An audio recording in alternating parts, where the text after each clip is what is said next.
It's the 4th of July, 2019, and I just got through spending the day surrounded by people who love me, my friends, my family, and now I'm sitting on the beach in the middle of the night, listening to the waves. This is perfect for me. This is what life should be. Life should be moments of sheer happiness surrounded by those who love you.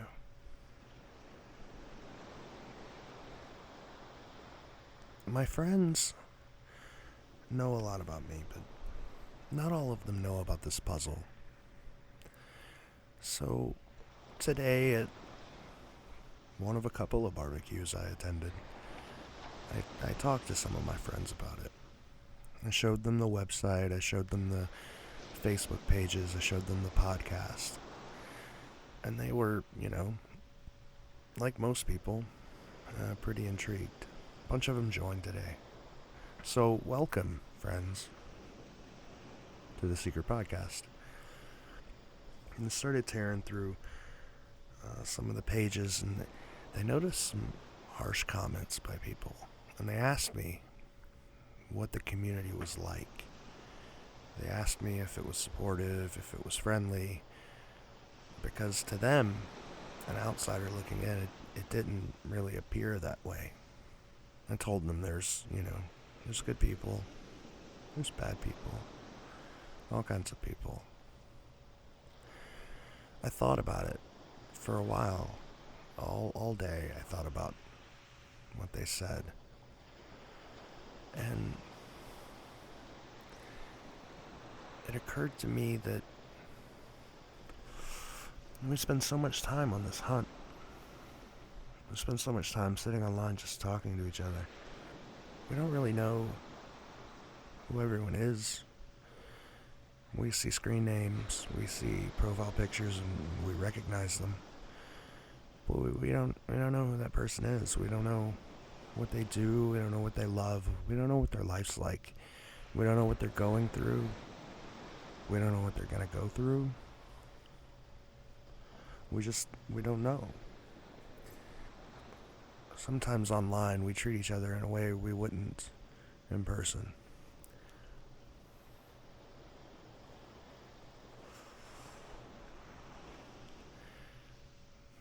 The internet's weird. Social media is weird. We live our lives doing things that, affect us. We think our lives revolve around us, and that's okay, We work to support ourselves. We do the things that make us happy. We surround ourselves with the people that make us happy, and sometimes we think the internet is the same way. You see weird comments on Facebook all the time where someone says, if you don't like what I say, get off my Facebook. And it's not your Facebook. Facebook's a global community. It's a hodgepodge of people who all get together and interact on a global scale. And that's something we should keep in mind. We see the same profile pictures every day. We see the same names every day. And we begin to recognize them. And we begin to interact with them. But sometimes we forget. Sometimes we forget that there's a person on the other side of that profile picture. A person just like you who has the same struggles and the same hopes and the same dreams. We forget that they have emotions and they have feelings. We think, this is my Facebook. I can say whatever I want to whoever I want. I can make people feel however I want them to. Because I don't know that person. It's just a profile picture. It's just a name.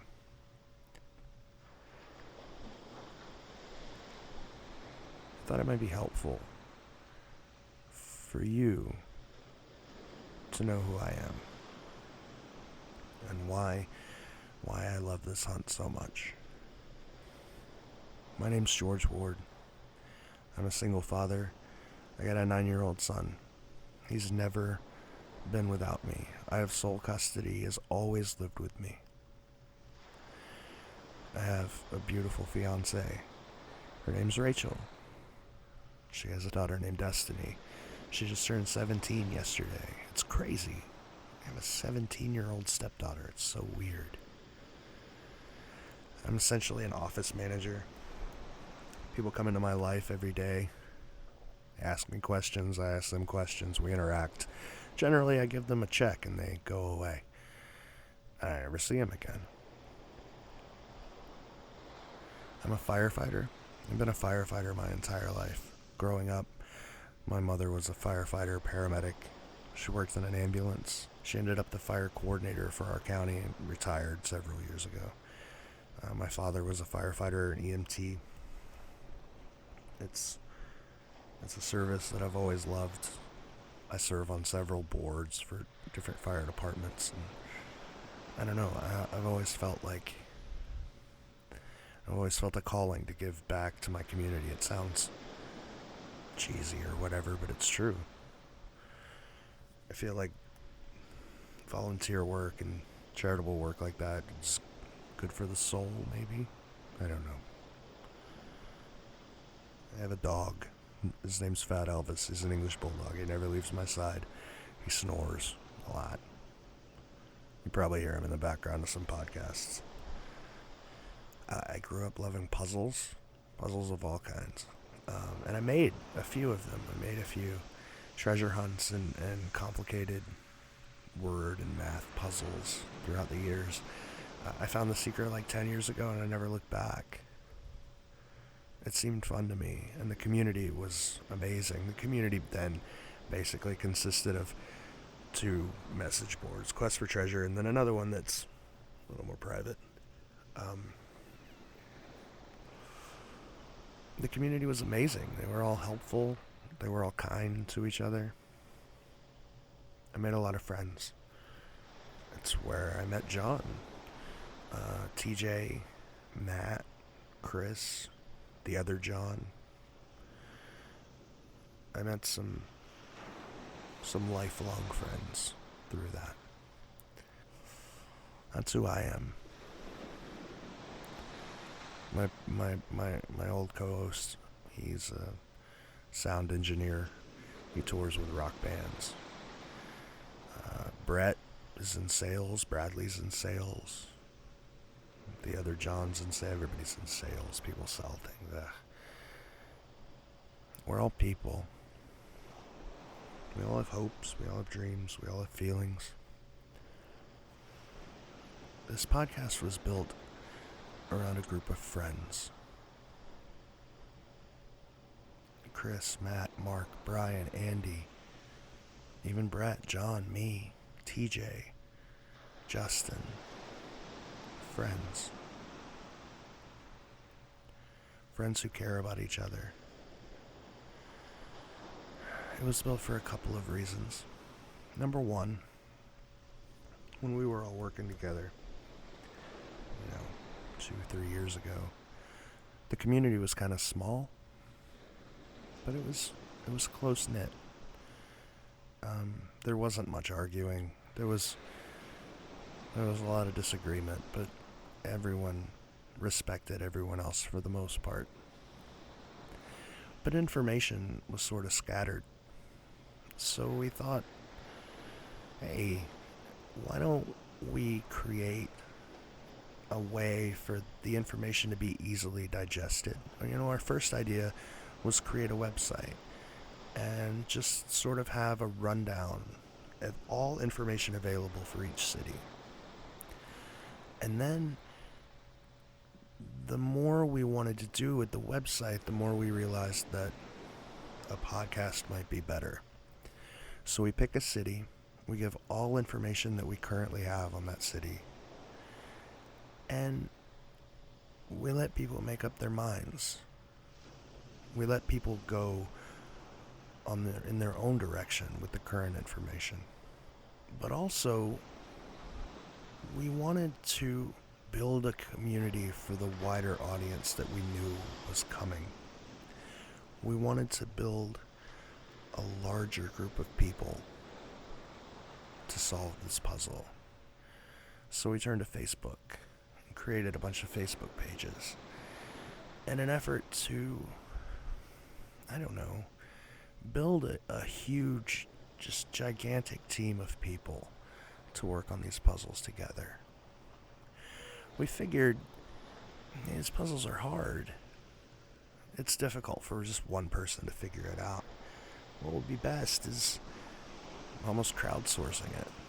Give it to 1,000 people, see what they come up with. And that worked really well. Until it didn't. There began to be a lot of fighting. A year and a half, 2 years ago. Fighting that the community had never seen before. I mean, there were arguments, sure, but everybody was sort of respectful of one another. But there was fighting. And there was, people, it became not so much about solving the puzzle as it was to be the best. To be the person that solved the puzzle that no one else could solve.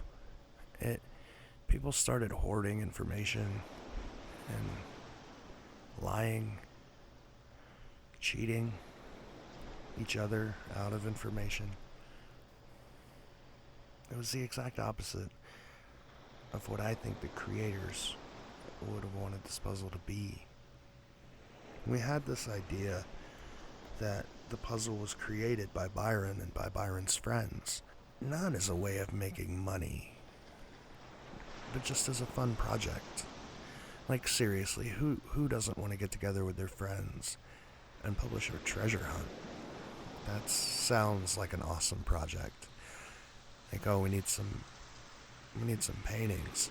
I know this awesome dude in Ohio who makes awesome fantasy paintings. Oh, I need these dolls and these casks made. I know this amazing artist who makes dolls and works with clay, and I need some pictures taken. I grew up with this photographer. Like, who doesn't want to do that? We thought that because the puzzle was made that way, a group of friends making something cool, it would be awesome if we could get a huge group of friends to solve it. Maybe that was just, dumb. But I still believe that.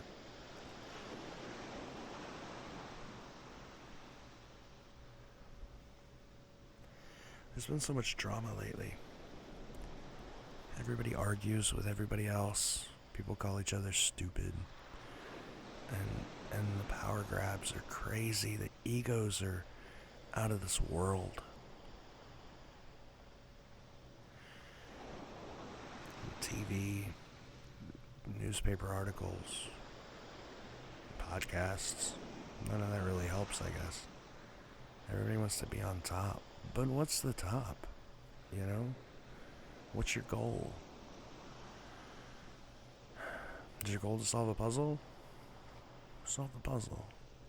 Is your goal to be on TV? This is probably not the best way to get on TV. People get in their own heads and they forget that they're interacting with a group as a whole, that they're interacting with other people. They forget that those people have feelings and they say mean and hurtful things. Or they don't care and they're just out for themselves. They just want to make a buck, or they, want to be seen as the person who could solve a puzzle no one else could solve. They want to be the hero or sometimes the villain. Events have happened recently that made me stop and try to remember why I got into this. Made me stop and think about what was actually important. Is being the best important? No. I've never really thought that. I hope you don't think that either. I don't know that I'll ever have a cask. But I think I found something more valuable. I think I found friends. I think I found a community. I hope you have too.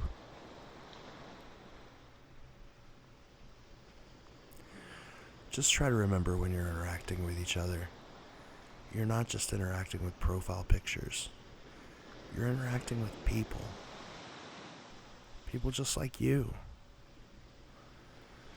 Remember that this is a hobby. This is for fun. It's not your life.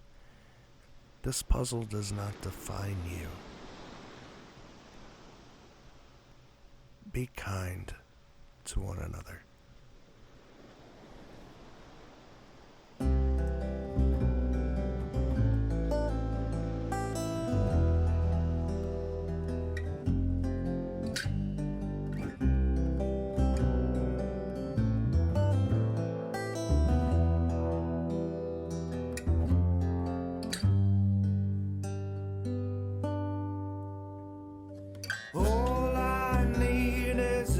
That pay, hopefully more than minimum wage.